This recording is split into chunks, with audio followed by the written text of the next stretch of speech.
Est-ce que je peux moi aussi faire de la communication animale? Eh bien, c'est oui.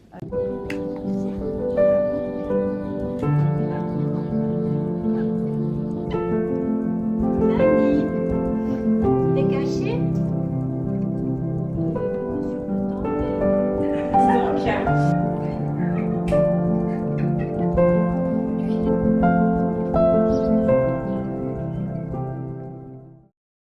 Voilà, alors aujourd'hui, on va parler ensemble de plusieurs choses. On a déjà, vous voyez bien, oui, mon parcours, le jour qui a changé ma vie. Qu'est-ce que je peux, est-ce que moi aussi je peux faire la communication animale? On va voir comment on se connecte. Donc, il faut accéder à de la télépathie. Donc, on va voir comment fonctionne le cerveau par rapport à ça. Pourquoi demander une communication animale? La communication et ses bénéfices, et puis ce que j'ai besoin pour parler aux animaux, les animaux décédés, enfin voilà, on va parler de plein d'autres choses, il n'y a pas que ça. Alors, mon parcours, mon enfance, donc voilà, moi comme je vous ai dit, j'ai vécu à Porrentruy. Je suis maman, j'ai 2 enfants qui sont maintenant adultes, j'ai 2 petits chats, un chien et puis je suis grand-maman de 2 petits chats aussi. Voilà. Quand je suis née, donc j'ai vécu à Porrentruy et j'avais un frère. J'ai une grande sœur qui est plus grande que moi. Et puis il y a eu un terrible accident en fait. C'est ça. Je commence par ça parce que c'est ça qui a un petit peu transformé ma vie. Ça s'est passé à Courtemoutruy, à la cabane. On était à un pique-nique et puis il y avait une jument. Enfin, il y avait des chevaux un peu par là, une jument avec son poulain. Et puis nous, on était tout petits et puis on a voulu aller toucher le bébé qui était plus à notre hauteur. Et puis la jument, quand elle a vu ça, évidemment, elle est venue protéger son bébé. Elle est venue un peu vite et puis en venant, elle a donné un coup de sabot que j'ai reçu. Et mon frère a fait un arrêt cardiaque, il avait 5 ans et il s'est écroulé là et quelqu'un est venu faire un massage cardiaque et je ne l'ai plus revu. Voilà. Et en fait, c'est ça qui a construit ma vie, autant dans la famille, autant dans mes choses à moi, dans mes ressentis à moi. Je suis toujours été très très sensible, mais dans un contexte un petit peu... oui. Il est mort, votre frère? Oui, il est mort. Ah, oui. Ça aide à comprendre.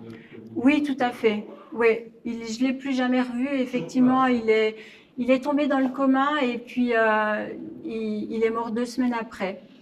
Voilà. Donc moi, depuis ce moment-là, voilà, je l'ai malheureusement plus revu. Et puis ce qui a fait qu'on a eu une famille un petit peu, vous imaginez bien, fracassée dans tout ça. Et j'ai eu la chance d'avoir beaucoup d'animaux chez moi. Et puis c'était un petit peu du coup mon refuge parce que c'était un peu compliqué dans la famille. Et puis d'avoir justement tous ces animaux autour de moi. J'avais chats, chiens, lapins, cochons d'Inde.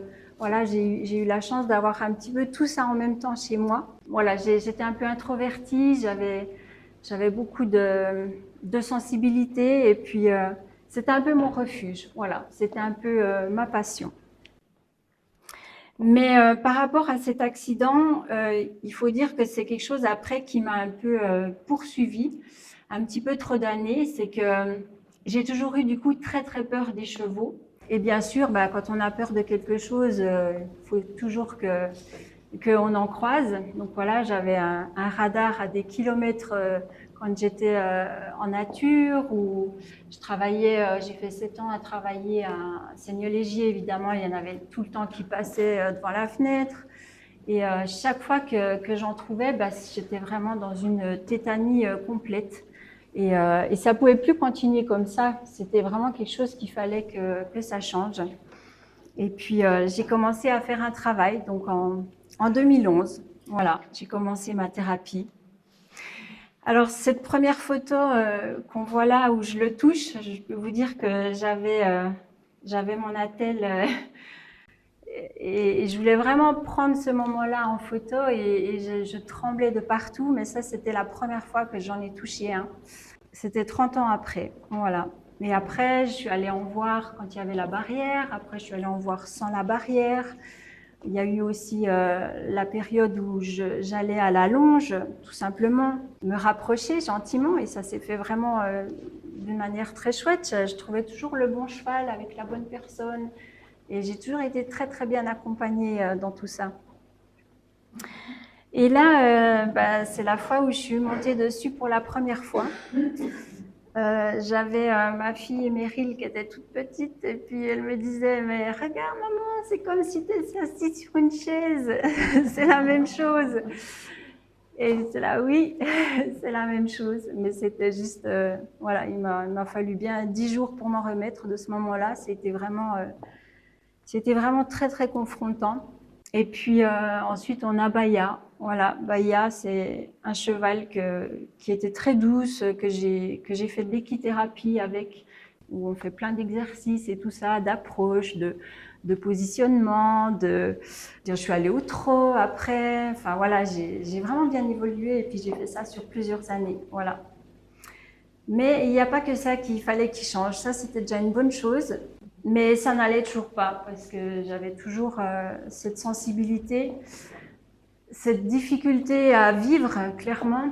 Quand on est hypersensible, on ressent tout plus fort, que ce soit le positif ou le négatif. C'est vraiment une vie qui est compliquée. Je me sentais pas à ma place, je me sentais débarquer d'une autre planète. Enfin voilà, plus tous ces traumas petites. Ça a été vraiment un parcours compliqué. Je peux presque dire que j'ai vécu un petit peu un enfer avec toutes ces choses-là. Et puis, il fallait que ça change. Et je suis arrivée à ce jour du 15 janvier 2012 où j'ai vraiment tapé le poing sur la table. Et puis, j'entends assez bien ma guidance. Si, selon vos croyances, voilà, ou cette petite voix intérieure, son étoile, eh bien, j'ai assez cette écoute-là. Et puis, je leur ai dit, mais j'en peux plus. Je crois que cette fois, il faut que vous me disiez pourquoi je suis là. J'étais assistante dentaire à l'époque et puis voilà, je pense que c'était bien, mais c'était plus ma place. Et puis ce jour-là, j'ai vraiment tapé le poing sur la table et j'ai dit maintenant, il faut que vous me donniez ce pourquoi je suis là. Je souhaite vraiment vivre comme un footballeur, il vit de sa passion et voilà, je veux vivre par passion. Et puis ma guidance me disait, ce jour-là vraiment, qui sentait qu'il fallait vraiment me parler, il y avait vraiment un bon volume, je les entendais vraiment clairement, et ils m'ont dit, c'est quoi ta passion? Alors imaginez bien, moi j'étais dans ce monde difficile, je pense que pas mal d'entre vous doivent aussi avoir ce ressenti de ne pas se sentir à sa place, d'être dans un monde qui n'est pas le sien, et j'ai dit, il n'y a rien qui me plaît, moi, je ne sais pas quelle est ma passion. Et j'ai un peu réfléchi, c'était vite fait le tour, et j'ai dit, je pense que c'est les animaux. Et puis ils m'ont dit, ok, cherche. J'ai dit, ah bon, ça en reste là, je dois chercher. Et oui, il n'y a pas eu de suite à ce dialogue-là. Et du coup, ça c'était le 15 janvier, j'ai fait donc des stages. Février-mars, j'ai fait plein de stages chez un vétérinaire, j'ai fait chez un dentiste pour animaux à Neuchâtel. Et je suis allée chez une ostéopathe. Et puis là, elle m'a dit, en fait, parce que ce qu'il faut savoir, c'est que moi, j'avais déjà fait des cours de guérison. J'avais fait Reiki et tout ça, et un autre pour la restructuration du corps énergétique. Et puis, elle m'a dit, mais moi, je connais quelqu'un qui fait ça, mais sur les animaux. Et ça, franchement, c'était ma grosse surprise. Je ne savais pas qu'on pouvait faire ça sur les animaux.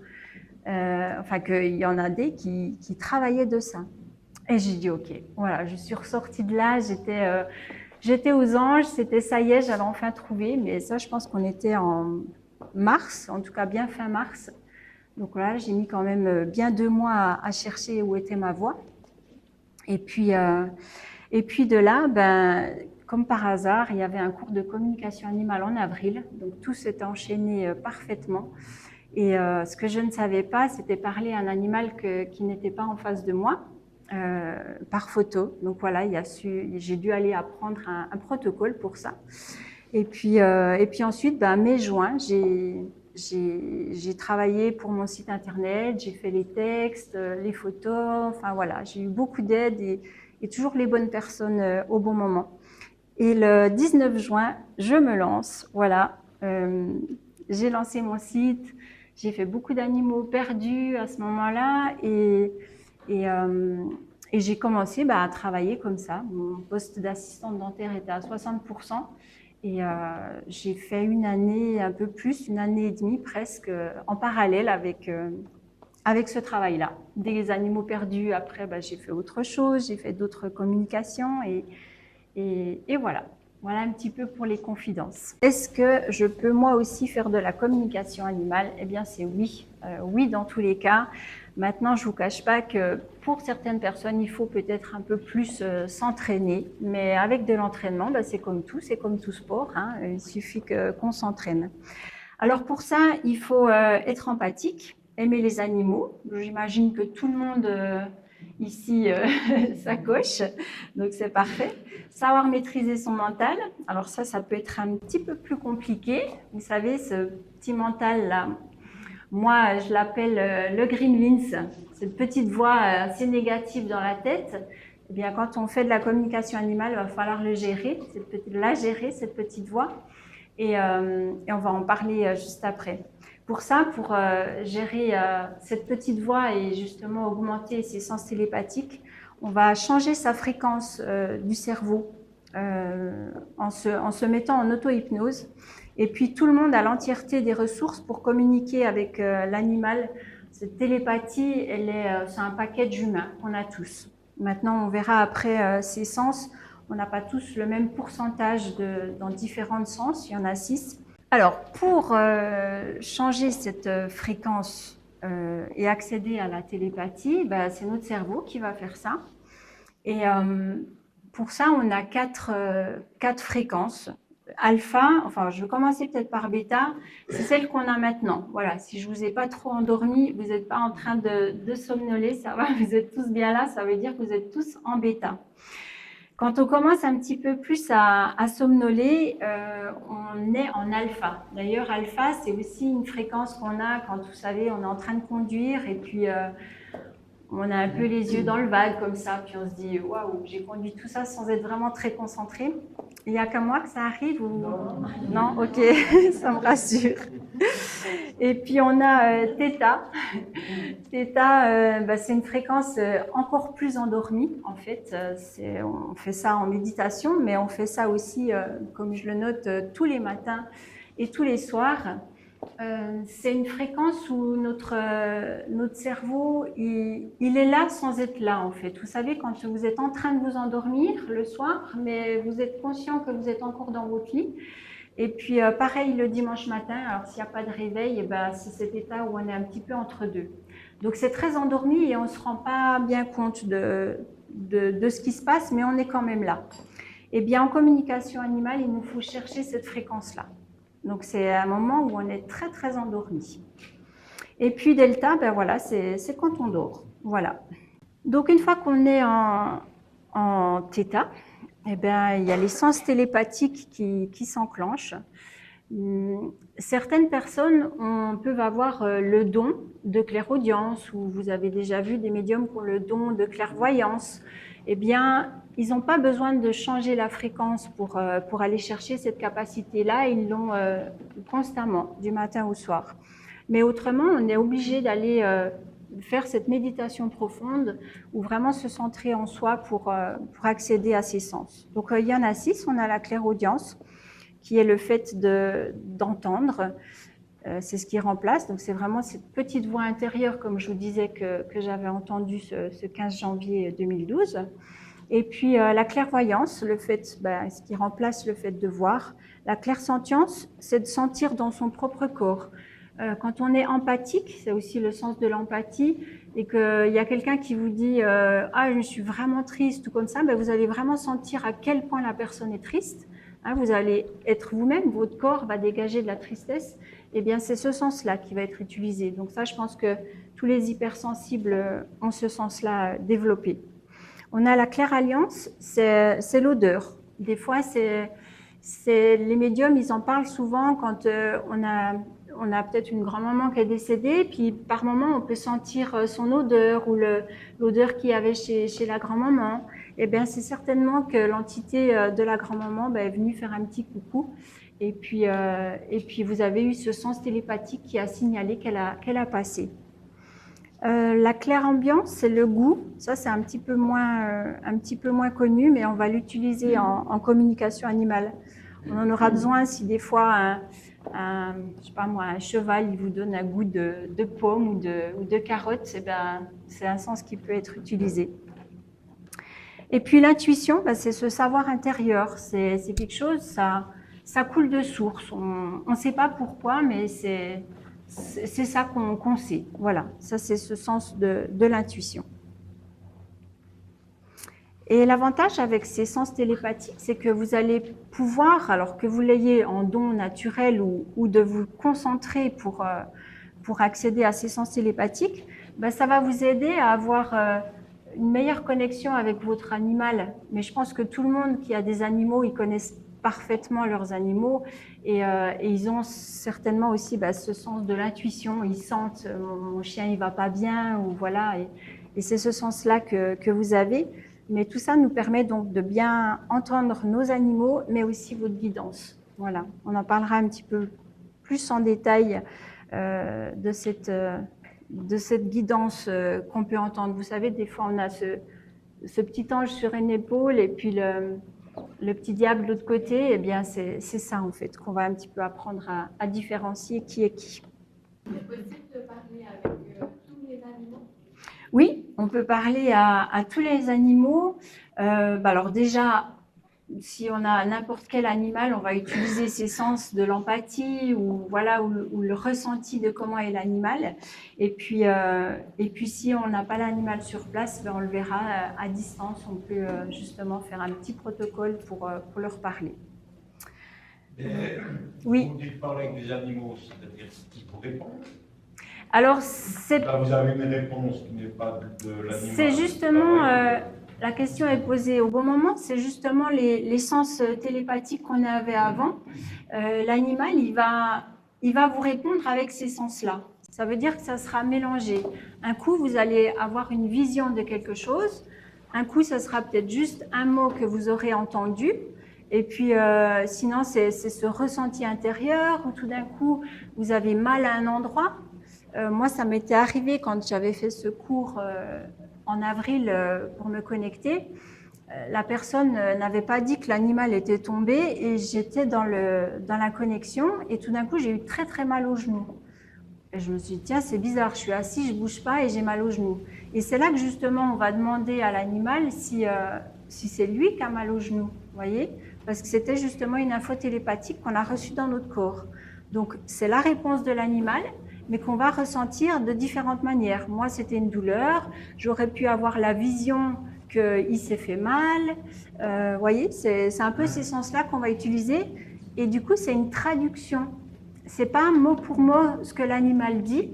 C'est une traduction de tous ces sens réceptionnés dans la connexion.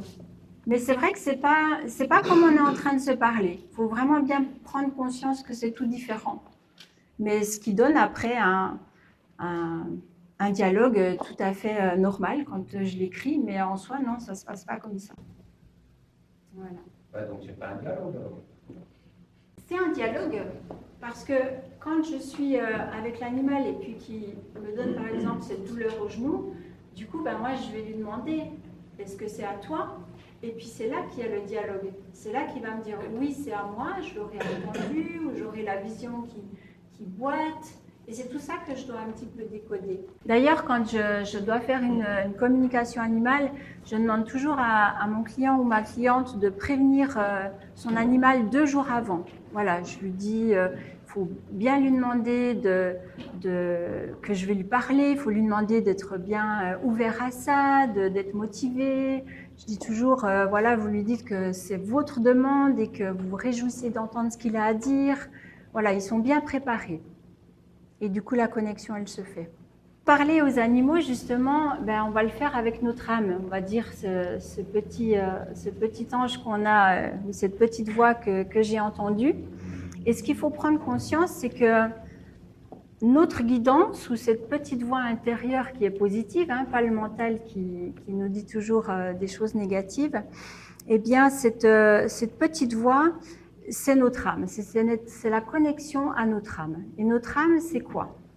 Quand on est bien recentré dans notre cœur, qu'on est centré à notre âme, eh bien, il faut savoir que notre âme, c'est un petit corps brumeux de 21 grammes. Pourquoi 21 grammes?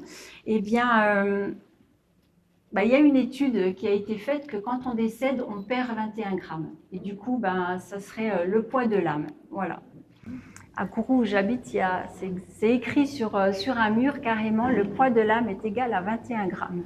Voilà. Et ce petit corps brumeux, cette âme, c'est vraiment quand on est centré en soi.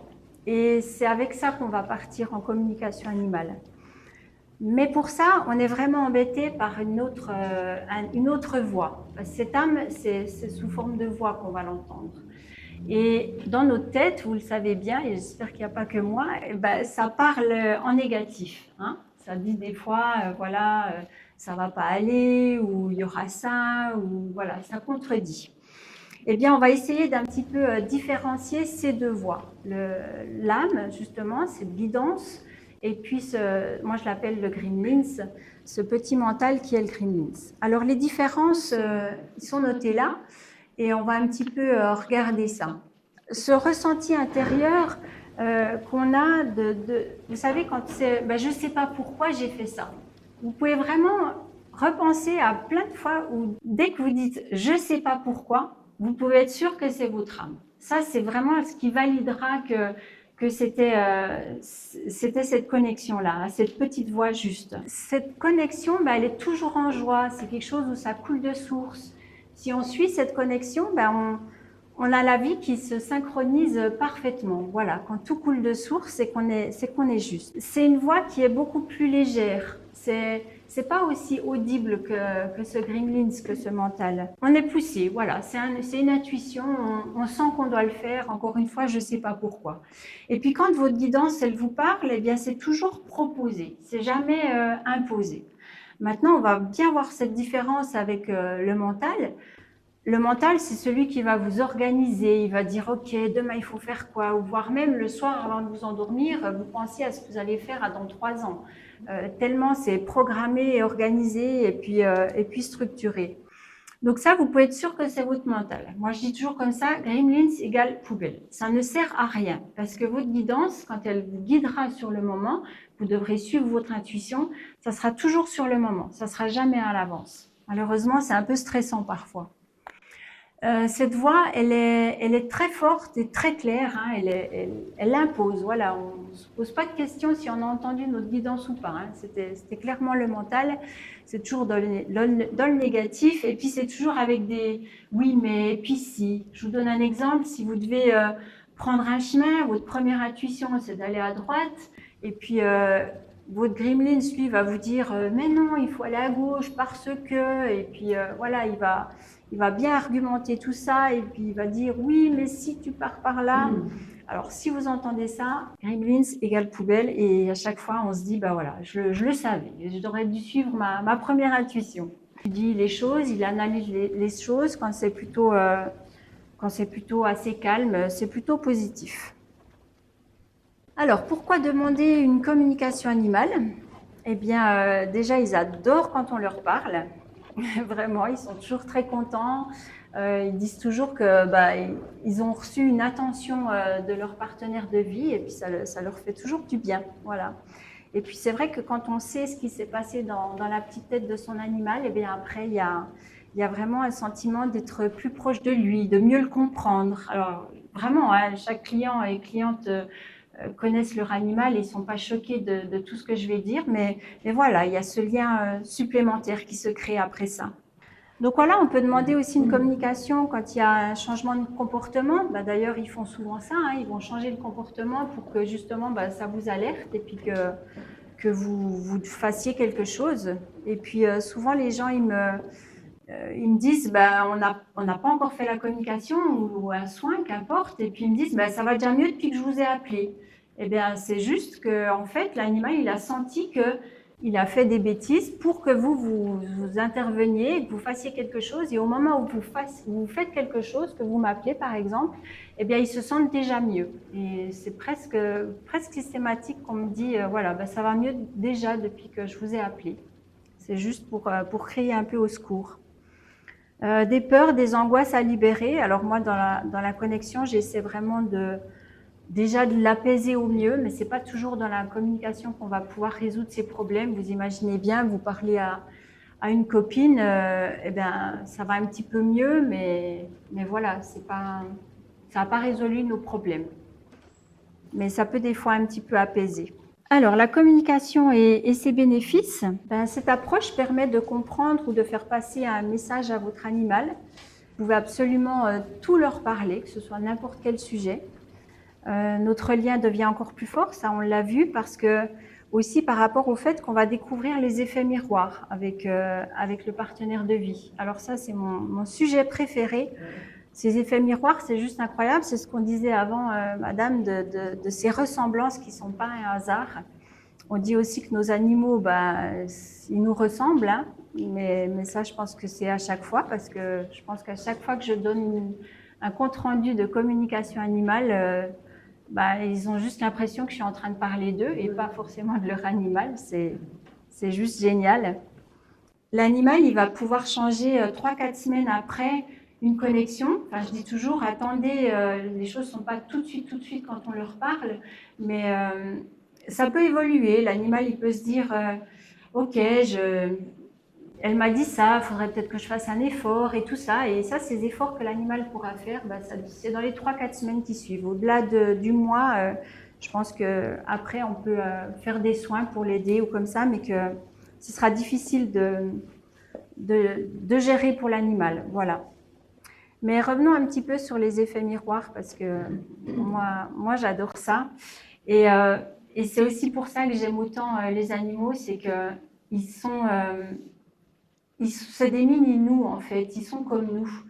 Pour moi, la seule différence qu'il y a entre un animal et un humain, peut-être ça peut choquer, mais c'est juste qu'ils ont des poils. C'est pour ça que je les appelle mes poilus, parce que je peux vous garantir que ce qu'ils vivent dans leur tête, ce mental qui les pénalise et tout ça, je vois aucune différence. Aucune. Et ça va même des fois où j'avais une cliente... Elle avait perdu un œil, comme par hasard, son animal il va perdre un œil. C'est des ressemblances qui sont des fois même physiques. Voilà, c'est incroyable. Mais là aussi, vous voyez, on parle des effets miroirs, ça rebondit bien. Il a un parcours vraiment très difficile où il a été enfermé dans une cage, quasiment pas sorti. Il ne savait pas ce que c'était que d'aller promener, ni une voiture, ni quoi que ce soit. Pendant 10 mois, il a été enfermé avec sa maman et sa sœur. Et puis, il a été maltraité. Voilà. Et c'est un peu aussi à cause de ça qu'il a toute cette patience-là et ce calme. C'est que voilà, pendant les 10 premiers mois de sa vie, il n'a rien vu d'autre que sa cage. Il faisait pipi là et tout ça. Et puis ensuite, il est parti au refuge. Enfin, c'est une dame qui a sauvé la vie. Et puis ensuite, il est parti au refuge des Quatre Vents. Et moi, je suis bénévole là-bas. Je travaille pour, s'il y a des comportements ou des communications à faire, je vais travailler bénévolement pour eux. Et puis, c'était mon petit patient. Voilà. Si jamais sur ma chaîne YouTube, vous y accédez depuis mon site internet, il y a une petite vidéo explicative de son parcours et par où il a passé. On le voit dans cette cage aussi avec sa maman et sa sœur. Voilà, ce chameau. C'est un ange. Et moi, je l'ai vu quasiment au moment où il est arrivé. Et tout de suite après, j'ai fait une communication. Et puis, on ne pouvait pas l'approcher. Hein. Et en fait, tout de suite, c'était un coup de foudre. Comme on peut, alors là, c'était vraiment une évidence. Et je suis tombée amoureuse de lui comme on peut tomber amoureuse d'un homme, vraiment. Parce que c'était vraiment le coup de foudre. J'ai dit, ça y est, c'est mon chien. Et en fait, eh bien...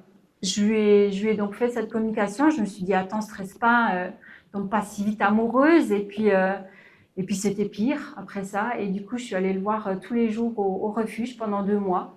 J'ai continué à le soigner aussi, parce qu'on fait aussi les soins pour soigner ces comportements-là. Et puis de fil en aiguille, après 2 mois, en y allant tous les jours, de toute façon je ne pouvais plus faire un jour sans lui, et bien après il est venu chez moi, et puis il avait 1 année. Et puis là aussi dans la vidéo, on voit la première fois où il court tout seul, voilà, enfin, avec moi, mais la première fois où il peut courir, il avait 14 mois. Et avant ça, il n'a jamais couru librement de sa vie. Ouais.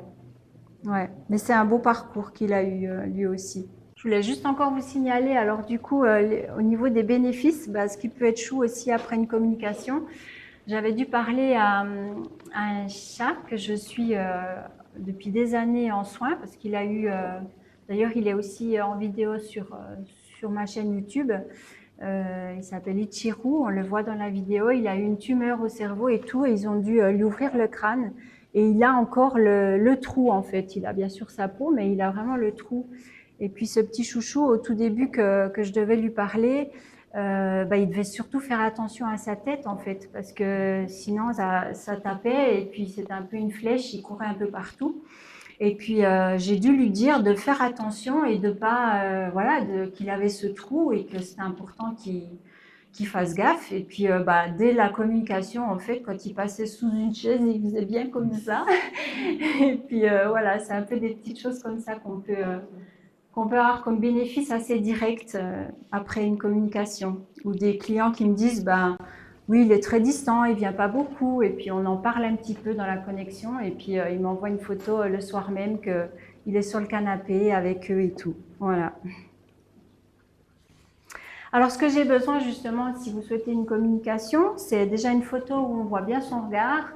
Je demande aussi toujours une petite vidéo de 30 secondes, 1 minute pour que j'ai pas juste une photo statique, et puis une dizaine de questions, et puis après avec ça vous avez un rapport écrit très complet de tout ce qui se passe dans sa petite tête. Alors, est-ce qu'on peut parler à tous les animaux? On en a un petit peu parlé. Oui, on peut parler à tous les animaux. Il y a juste un petit lapsus, peut-être vous avez déjà entendu que des fois on parle du peuple des fourmis ou peuple des papillons, enfin voilà. Il faut savoir, comme je vous ai parlé de cette âme qui pèse 21 grammes, eh bien c'est pas tous les animaux qui ont une âme, parce que d'abord ils font partie d'un peuple, donc ils ont comme une âme collective, on appelle ça comme ça, et c'est là qu'on dit c'est par exemple le peuple des fourmis. Vous n'allez pas parler à une fourmi principalement parce qu'elle n'a pas une âme. Donc vous aurez parlé à un groupe de fourmis en soi, une conscience de fourmis, mais pas à une âme. Et puis dès qu'ils ont des vertèbres, voilà, dès qu'ils ont une colonne vertébrale, eh bien c'est là qu'on peut être sûr qu'ils ont une âme et qu'on va parler à une personne, un animal précis, rien qu'à lui. Voilà, il y a juste cette subtilité-là. Et puis juste, j'ai eu la chance de parler à beaucoup d'animaux. J'ai une cliente qui avait un renard qui avait la gale et qui venait manger vers chez elle. Donc, elle a pris une photo de l'animal. J'ai pu parler à cette renarde. On a vu comme ils étaient, cette renarde, elle était juste incroyable. Elle était très instinctive. C'était ses bébés avant tout. Enfin, voilà, ils ont un lien avec la nature qui est beaucoup plus fort qu'un chat ou qu'un chien. Et j'ai eu la chance aussi de parler à un perroquet, à un gris du Gabon. Et là, c'était pour moi, voilà, j'ai remercié ma cliente parce que c'était vraiment juste incroyable de pouvoir leur parler. C'est une toute autre situation.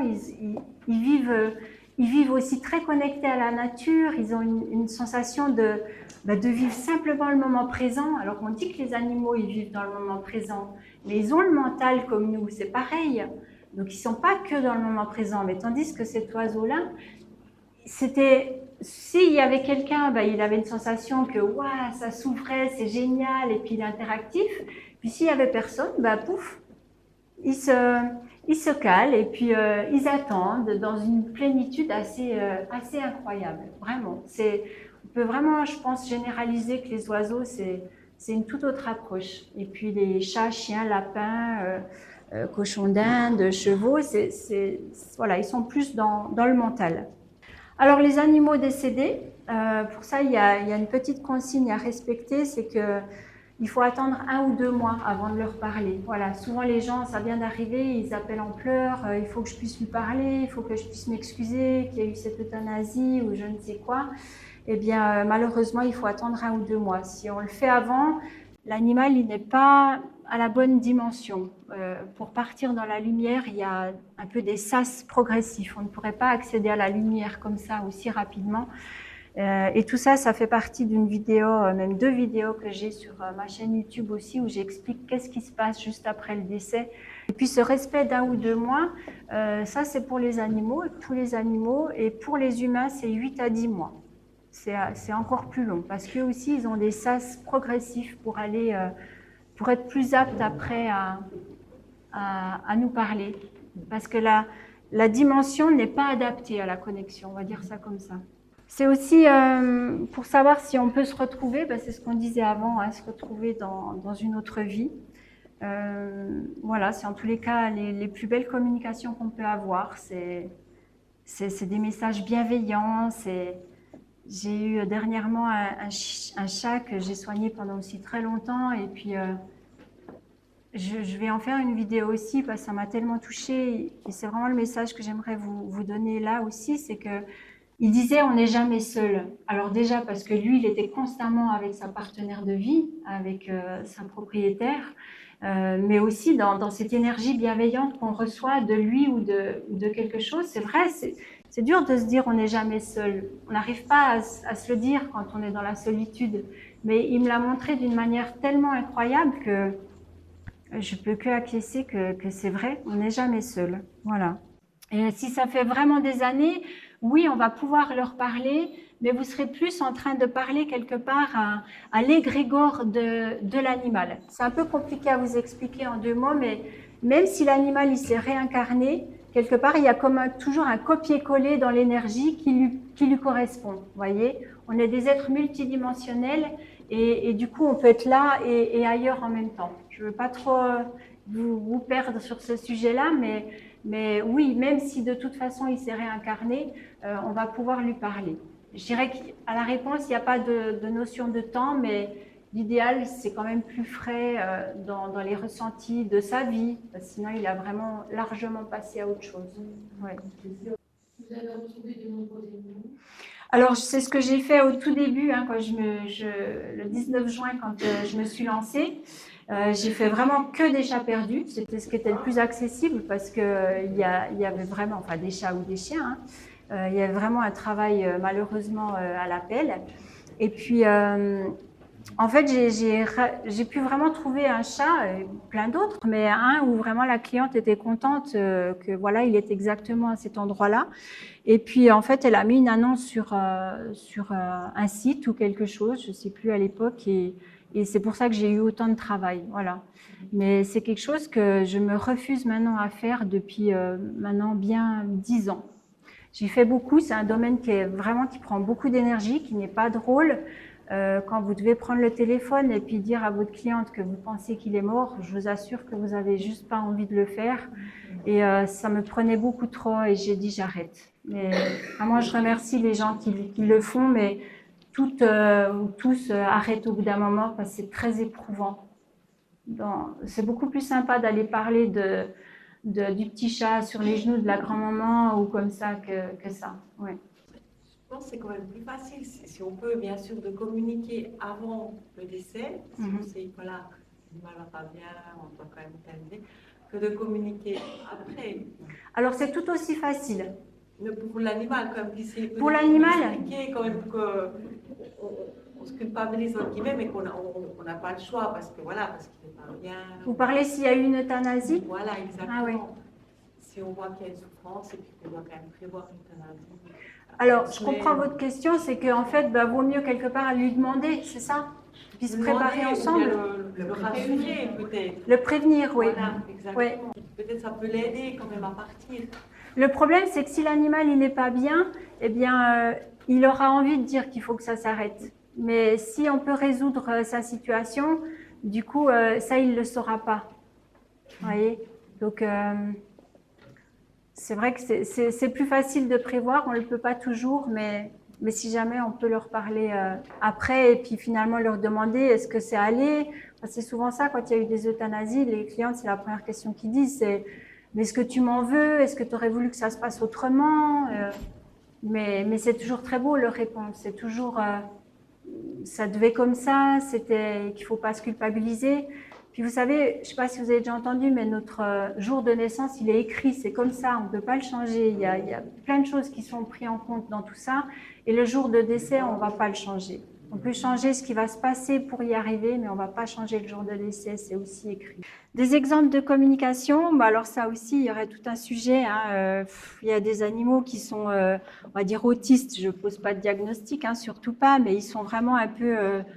ils sont dans leur monde, quoi. Il y en a même, ils sont dangereux, quoi, d'être comme ça dans leur monde. Il y en a des qui sont hypersensibles, des TDAH, ça veut dire ils sont hyperactifs. Handicap mental, alors ça existe. Bah, du coup, oui, on n'a pas une communication directement avec eux, en fait. On peut étudier comment ils se sentent et tout, mais il n'y a pas de dialogue, vraiment pas. On sent que leur âme, quelque part, elle est un peu bloquée. Des animaux qui se prennent pour des humains, alors ça c'est drôle, hein, parce qu'un chat qui allait faire son travail de chat, il rentre de ses souris, il veut absolument que sa femme elle soit là.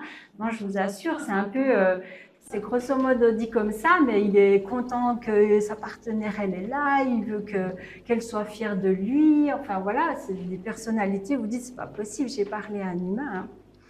Hein. Des animaux experts en chat, ben en fait.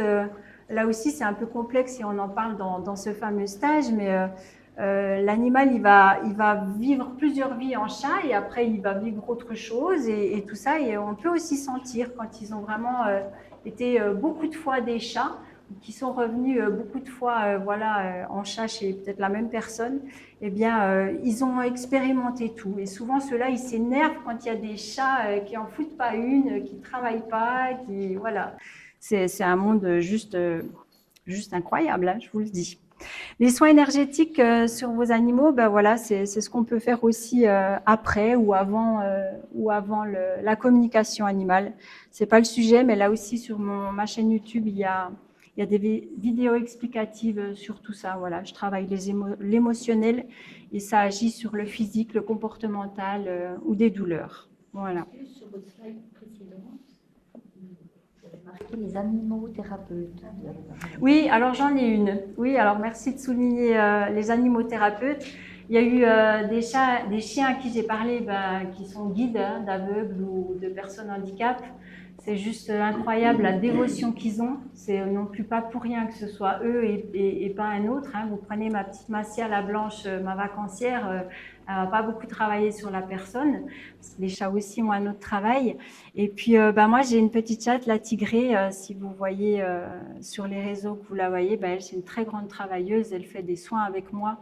Quand j'ai une personne qui vient au cabinet, elle se pose sur la personne. On a un petit rituel. Elle se pose d'abord là et après, elle va au pied. Quand elle est là et que moi, je travaille à la tête, je me connecte à elle et puis elle peut me dire des trucs que j'ai pas encore vus sur la personne et c'est elle qui me le dit. Et elle est juste incroyable. Ou une autre fois, elle se pose justement ici sur une dame. J'avais pas forcément travaillé cet endroit-là. Et puis elle m'a rappelé, la dame, parce qu'elle connaît bien Amnia et elle revient régulièrement. Elle m'a dit, tiens, elle m'a soigné ma cystite. Hein. Je l'avais plus. Hein. C'est une très grande travailleuse. Et j'en ai une, oui. Mais il y en a plein. Je vais juste prendre d'abord ici. Il y avait dans un home en France, oui, où il y avait un chat et qui allait se coucher sur les gens et le lendemain, ils étaient morts.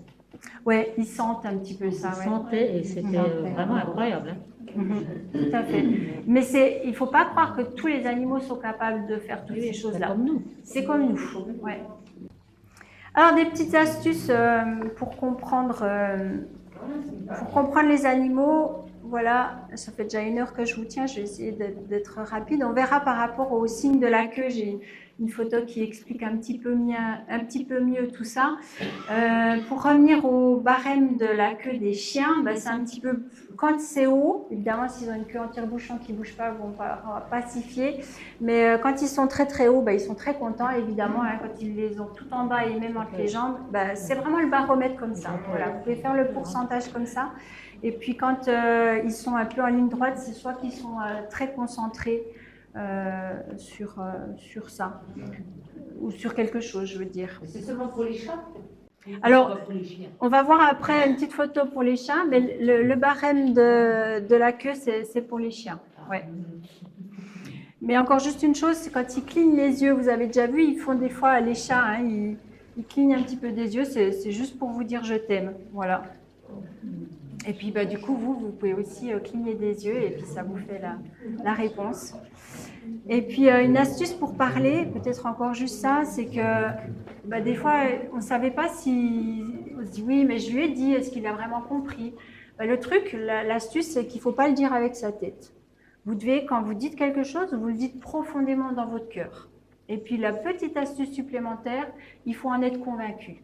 Parce que si vous vous dites « Ah, je ne suis pas sûre si ça va passer », eh bien ça ne va pas passer. Parce que vous n'allez pas le faire de la même intensité. Donc voilà, le faire là et pas là, et surtout en être convaincu. Voilà, vous ne posez pas de questions, c'est comme ça, vous lui avez dit.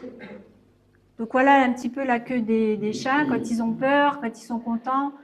Tu veux être mon ami, c'est quand ils l'ont en accroche-cœur, hein, c'est aussi pour dire je t'aime. Mettre 2 caisses, même s'il y a juste un chat, n'hésitez pas à mettre 2 caisses. Des fois, ils aiment bien mettre les popos à côté et puis les pipis de l'autre. Voilà. En tout cas, je dirais que c'est les premières astuces à faire si vous avez des problèmes de propreté. Mettre une couverture de survie, merci. Sur le canapé, ben, c'est surtout pour qu'il n'y aille pas. Ces couvertures de survie, je crois que ça coûte 2 francs. On en trouve au M-Park. Ça fait du bruit quand on va dessus. Et puis voilà. Mais c'est sûr que c'est momentané. Peut-être une communication ou des soins va faire l'affaire. Et des fois, je dis peut-être changer le canapé. Ça veut dire que des fois, il réactive le pipi en fait. Il réactive le pipi et tout pendant que vous n'avez pas changé le canapé, ben, il ne sait pas qu'il veut dire que je ne suis pas bien, il va juste vouloir réactiver les choses. Et puis, voir s'il n'y a pas eu de changement d'alimentation, que vous lui avez donné quelque chose qu'il n'a pas aimé, qu'il a envie de vous dire bah, ça ne va pas et change-moi tout ça. Ou même sur vous-même, voilà. Si vous avez une période un petit peu plus complexe, un peu plus stressante et tout ça, et bien peut-être que ça peut être en lien avec ça. Donc essayez peut-être déjà vous de changer quelque chose ou voilà. Peut-être lui donner aussi plus d'attention, plus de jeu. Voilà, donc on parlait des formations. J'en donne toute l'année. J'en donne toujours un en printemps et puis un en automne. Donc, on a la communication animale de base. Cette journée-là, vous apprenez la théorie le matin et la pratique l'après-midi. On a aussi le cours de perfectionnement où là, on a plusieurs sujets intéressants comme les effets miroirs, les animaux perdus, les animaux décédés et tout ça. Et puis, on a le stage, c'est ce que je vous parlais, monsieur, juste avant. Voilà, cette connexion de soi, de l'univers et de comment ça se passe, et de la réincarnation, d'être vigilant avec les énergies positives, négatives, enfin voilà, c'est ultra complet. Et puis de là, on peut soit faire la guérison ou pas, hein, on peut s'arrêter au stage. Je vous donne encore juste les dates au cas où approximatifs pour que vous sachiez. Le stage, il y en aura un le 24 mai et le prochain sera le 25 octobre. Le cours de base, il y en a qu'un cette année, le 27 septembre, et puis le cours de perfectionnement, il y en aura qu'un aussi cette année, le 15 novembre. Mais tout ça, si vous me suivez sur les réseaux, vous allez pouvoir suivre un petit peu les actualités qui ne sont pas forcément sur mon site. Voilà, merci beaucoup. Je crois que vous êtes toutes restées en...